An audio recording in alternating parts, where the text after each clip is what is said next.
Hello everyone, KiraKunPlays here, and I'm bringing you a deck profile.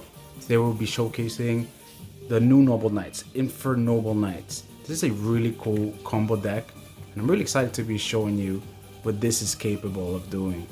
So without further ado, let's go ahead and get started with this. This is going to be a 40 card deck, so I have made a couple of cuts in the way of some of the cards that I think are not as necessary or as essential.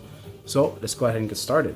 For the Noble Knights, first we're gonna have two of Infernoble Knight Renaud. This is one of the main monsters in the deck, and it's really good in that you can special summon it and it's gonna become a tuner, which is, it really opens up a lot of plays. But on top of that, it's gonna recycle, it's gonna bring a Noble Knight's arm or monster card from the graveyard to your hand, which is gonna work very well in tandem with OGR's effect. So it's gonna be two of him. We're gonna be doing two of Infernoble Knight Oliver. This is an amazing card as well. When it's in the graveyard, you can equip it, and it's gonna give immunity to being targeted to one of your monsters, which is really strong. But it's great. It's another tuner, and it opens up a lot of plays. Renaud and Oliver can both go into the Ignoble Knight of High Loncelin, which is a way you can kind of go around Nibiru. Just really nice. So we're gonna do two of those, and we're also gonna be doing two Infernoble Knight OGR. OGR is good, really nice. When you summon it, it dumps a Noble Knight arm or Noble Knight monster card to the graveyard, and that really starts opening up your plays. So as you can see, I'm only playing two of each of the main Noble Knights. I think that's enough. Reason for that is because these are searchable. You can search these very easily with a lot of the Noble Knight spells, and in many ways you can even bring them back, so that's really good. Now moving away from that, we're gonna be doing Immortal Phoenix Gearfried. This is a card that I also was running at 3, but I find that 2 is enough. It's by all means, it's not a card that sucks to see it in your hand. You can special summon it by just banishing a equipped spell from the graveyard, and it's a 3000 beat stick, and when it attacks, it can equip it can equip another monster on the field to it. So it's just really powerful. But I feel like 2 is good. It's good balance. All right, now we're gonna be showing you the engine that I play. We have triple Neo Space Connector. This is one of the best normal summons in the whole deck. It's really good. When you normal summon it, it's gonna special summon a Neospatian Aqua Dolphin from the deck or your hand, and that allows you to get 2 warriors in the field and go into your Isolde plays, which are really great. And this, the Neospatian Aqua Dolphin, lets you, by discarding a card, look at your opponent's hand, and you even have the chance to ripping a card from their hand if it's a hand trap or something along those lines. It's just really good to have knowledge of your opponent's hand, that this is one of the best cards. In that same fashion, we're going to be running triple Sublimation Knight. Sublimation Knight does a very similar effect. You're gonna normal summon it, and it's gonna be able to bring out this Union Squeak Knight, and then equip it to itself. And then after that, you can activate its effect and special summon Squeak Knight in defense. So now you have 2 bodies on the field, which again does the same thing as Neo Space Connector, and that the main purpose is to get 2 warriors on the field to go into your Isolde play. Now, one of the best extenders in the deck, we have Fire Flint Lady. This is amazing. I will play 3 of it, but right now I just really want to stay at 40 cards, and I think this is amazing. You can special summon it just by controlling a warrior. It doesn't have to be a fire type. Like, this whole deck is fire except for a couple of cards, but this is not even restricted to that. You can just bring it out, and it's just a great extender in case you get effect Veiler, you get ashed or something. You have this in your hand, you can continue your play. Really good. Now for the one-offs in the deck, I have Violent Sphere, you have this Red Layer, Secret 6 Samurai Gemba, and Mecha Phantom Beast O-Lion. These 4 cards are the ones that you can consider to be a little bit of bricks perhaps, but honestly, the only one that I don't like drawing is O-Lion, because this is a card that you want to have in your deck and special summon it from your deck. But even then, like, you could still You could use it as discard fodder, as cost for a couple of cards. All the other ones are just part of the combo. This red layer, French card, but this red layer is fantastic. It goes in tandem with the Tatsunoko play to bring out very easily Borlode Savage Dragon, so that's just really good. Violence Sphere is fantastic in the sense that it works with equipped spells and it brings them back from the graveyard. And most of these are tuners without the exception of this one, and they just work really great with the deck. I used to be running Jet Synchron, but I chose to cut that because it was, I just want to have a 40 card deck. Nothing against that card. And the last two are going to be Ash Blossom and Joyous Spring, because Ash Blossom and Joyous Spring. It's a great card. Love it. Alright, now that's going to do it for the monsters. We're going to go ahead and set these to the side and show you the spells. Leave these right there. Now we're going to start with Triple Heritage of the Chalice. This is a great card. Fantastic Noble Knight. It lets you search. It lets you search either a Noble Arm or a Noble Knight monster and add it to your hand. It's just, there's really nothing else to be said about that other than it's fantastic.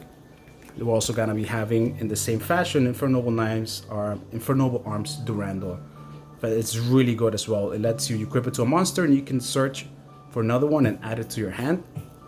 That's the main use of it.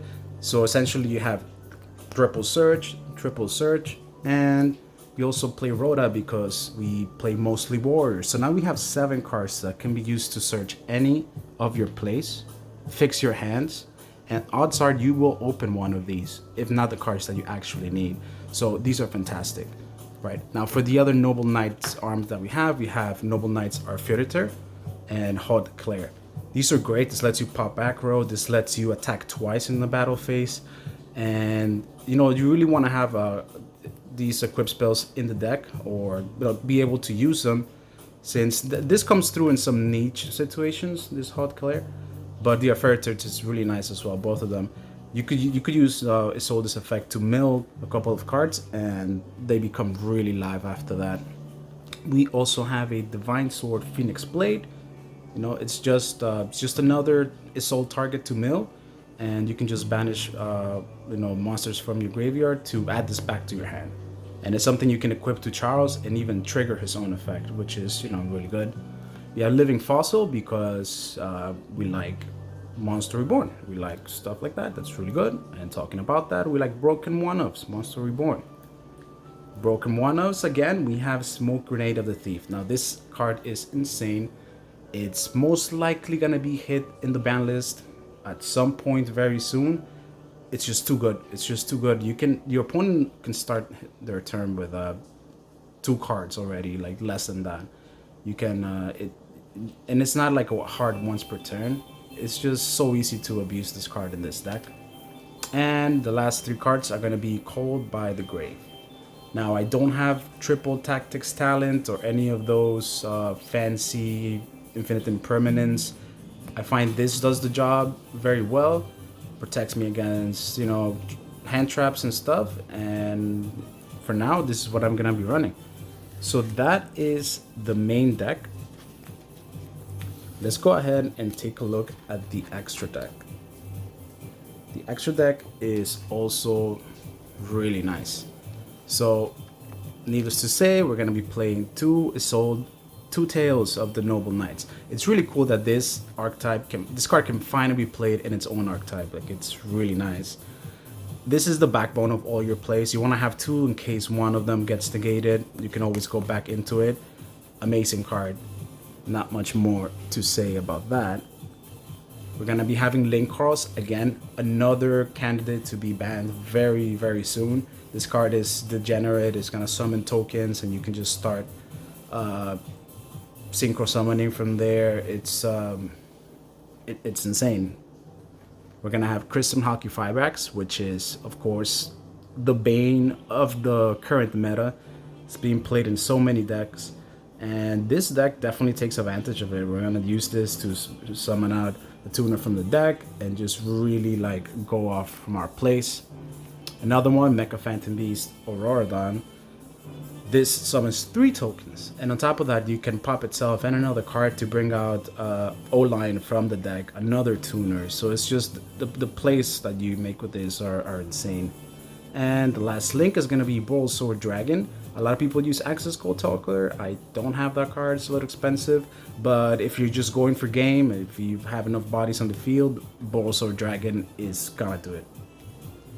Now going into the synchros, we have Martial Metal Marcher. This is pretty standard, it's part of the combo. Once you tune it, it's gonna bring back the tuner. And you kind of just go off from there. Really good card. You have Tatsunoko. It's just so good. You can know with red layer, like I mentioned previously, you make that Boarlord Savage, and so easy. It's so easy to do it. Like, why not? Herald of the Arc Light. It's definitely one of the MVPs in the deck. Very easy to make. Another extra layer of protection, negation. Really great card. Now for our knights, we got Infernoble Knight Captain Roland. Really good card, Roland. Should have been at least a super, but hey. It's okay. It's a tuner, and when you summon it, you can activate its effect, which is going to activate at the end phase to dump an equip spell to the graveyard, most likely Smoke Grenade, and then you're going to really go off from there. Great card, great card. You also have Ignoble Knight of High Launcelin. This is something you can make very easily to kind of try to get through Nibiru. You can use, if you open Oliver and Renaud, you can right away make this, or for example, if you don't open any Noble Knight arms, you can just by summoning him, search one from the deck and equip it to him right away, which is really nice. All right, then we also have the Coral Dragon level 6. This doesn't do anything crazy, but that it lets you synchro climb into Charles, and doing so you're gonna draw a card, which is why not.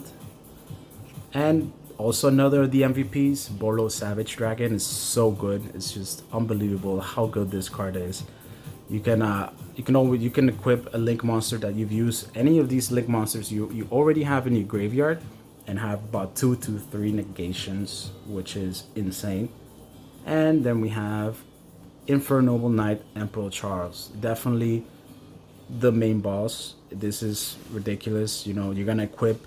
You want to equip Ogier and Oliver, so it can't be targeted, it can't be destroyed by card effects. And on top of that, every end phase, this is gonna be able to equip a card from the graveyard and activate its effect, which is gonna be to pop a card. And having had Roland in the graveyard, his effect can be activated anytime during any main phase to be attached, to be equipped to Emperor Charles, giving you another pop even during your opponent's turn, which is just really good. And last but not least, we have Trishula, because we can make it, and why not? Trishula is great. Like, if you're already making a Trishula, you're in a great position. So yeah, folks, that's gonna do it. That's gonna be my deck profile for Infernoble Knights 2020 September format. This is pre-ban list, so stay tuned. I will do an updated ban list. If there are any hits, like I said, I anticipate Link Cross and perhaps Smoke Grenade are gonna be the ones that are most likely in the chopping block. But aside from that, this deck is fairly new, and I don't see it being hit anytime soon in any substantial way. I think we could still play without Smoke Grenade and Link Cross, but for now, this is gonna do it, guys. Let me know if you have any suggestions in the comments below, and I'll be sure to get back to all of you. Stay tuned for, like I mentioned, another updated deck profile and more openings in the future. All right. Thank you for watching. KiraKunPlays out.